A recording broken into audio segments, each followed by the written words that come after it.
Conversation with Tibettv. This is Sakina Butt. Today we have with us an environmental scientist and anthropologist who is recognized as one of 2017 Forbes 30 Under 30 in Social Entrepreneurship, Asia 21 Young Leaders and Bravo Youth Award winner. She is also the founder of Mountain Resiliency Project, a non-profit social enterprise dedicated to improving food security and sustainable livelihoods in mountain communities. She is Tsechu Dolma. Tsechu, it's wonderful to have you here with us. Thank you for coming to our show. No, thank you guys for having me. Tsechu, you have achieved so much at this very young age. So what inspires you to make the breakthroughs in life? In exile, especially with the life I've had living in Tibet, Nepal, and in the US, I've been blessed with a lot of privileges and opportunities in education that many in my family have never received before, and many in my community have not received. So I truly believe that it is up to me and other young people who've had these opportunities to give back to our communities, to work really hard, as His Holiness always tells us, to empower the future and to realize his vision for a stronger and more educated new Tibetan generation. So tell us something about the Mountain Resiliency Project and the challenges that you face on this project. It started as a summer project I started when I was a freshman in college. And at that time, I wanted to go back to Nepal and work on any kind of social issue that was happening in the borderlands of Tibet and Nepal. And I was particularly attracted to the borderlands because that's where a lot of Tibetan ethnic people live, and that's also where a lot of Tibetan refugees escaped from when they fled from Tibet. There's a lot of food insecurity in this region, and climate change is a huge problem with water scarcity, and there's a lot of erratic precipitation too. So we've started this agribusiness to empower local livelihoods and create a sustainable food future and also an economic future. And with this, we faced a lot of challenges, especially being a group of young people trying to bring about change in this borderlands area where there's been a lot of, it's still very traditional, and development-wise it's still backwards, and there is a lot of challenges in society too, especially for the views around women.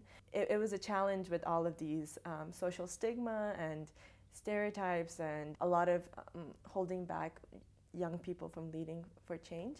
But we were able to do this by gaining allies within the community and really working hard to make everyone in the community realize that we're there for the long term. So right now you just mentioned that there are challenges and views on women. So can you tell us what type of challenges are there? There's a lot of gender-based violence in South Asia, and Tibetan community is not immune from it either. There's a gap in leadership, so there's less women leaders in our community. So when I go to these communities in the borderlands, when I start speaking, it's more difficult for the community members to start trusting me, since it's mostly the men who make decisions. We really had to work hard on having separate meetings with men and then separate meetings with women so that we actually get everyone's ideas out there. And then I had to find male allies who would support me, and then the other males in the community would back me up. When did you start your project, the Mountain Resilience Project? So I started Mountain Resiliency when I was 17 years old. 17, that is very young. And right now you are just 25. Yes. So how did you feel when you were starting it? What did you think that this project was meant to be? When I first started Mountain Resiliency, I thought it was a fun summer project for me to do with my friends. We did not realize at that time that we were starting a movement for empowering livelihoods in the borderlands area. And since then, it's been a lot of fun to do this work. It's been very rewarding to have so much positive feedback from the community, and also see so many lives being changed because of our hard work. So as someone who is based in New York and running projects in Nepal, so how do you manage to strike a balance while operating in different time zones and in different geographical areas?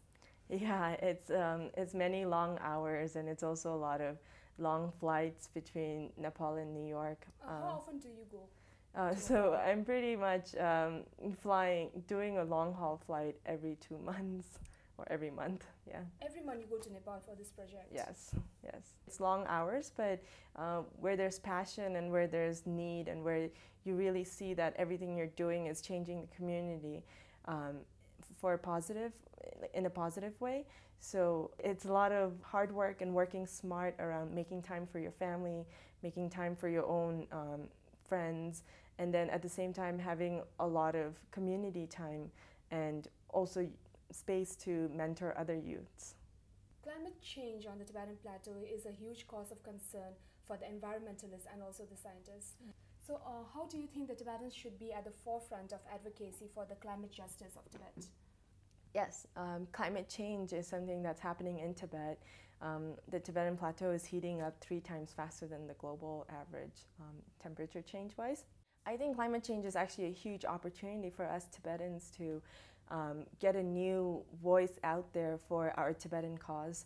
There's a lot of fatigue around our fight for independence, but with climate change and the environmental importance of Tibet, of the plateau, there is real opportunity for us to campaign for the international leaders to take a stance on protecting Tibet's environment. Environment is a political issue. Everything that happens inside Tibet is a political issue, and this is a new avenue we can take for global leaders.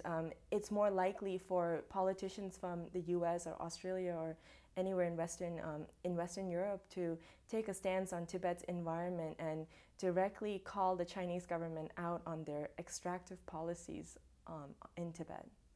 So how did it feel to be recognized as a social entrepreneur by Forbes, and did the recognition strengthen your commitment to work? Yes, it was deeply humbling to be recognized as one of the 30 under 30 entrepreneurs, more so because we are Tibetan refugees and our stories have been marginalized for such a long time, and to have such an international limelight and in such an incredible and prestigious platform to share our work with all these other entrepreneurs who are doing great work all over the world. This not only increases our investors and donor base, but also adds credibility to our work and adds that validity that we need to get more respect from people around the world and to share our story and raise awareness on the Tibetan issue. What are the benefits of being recognized as the social entrepreneur in Forbes? With this recognition, you not only get your name on such a prestigious, well-read business magazine, but more than that, every year there's 2 summits that they host internationally in Israel and domestically in Boston, Massachusetts. And in these summits, you get to meet other like-minded list makers, and you get a platform to share your work with thousands of people in the crowd. And these are the folks, the people who are in the crowds are the influential people who will define business in America and in the global setting. I take this opportunity using Forbes to share my work with Tibetans and with mountain people, and talking about rural development, talking about sustainable development, not just through economic means, but also through like livelihood in general.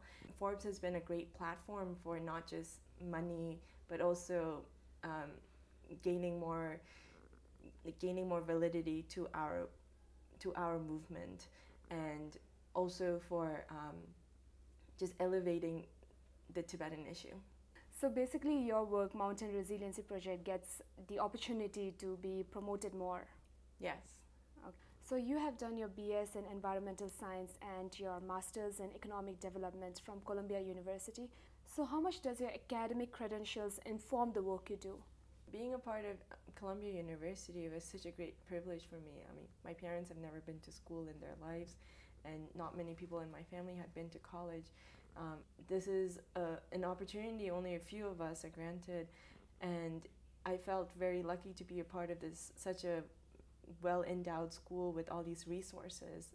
And I really took advantage of not just the classroom teachings, but also the experiential learning I gained from student activities at Columbia and access to professors and grants.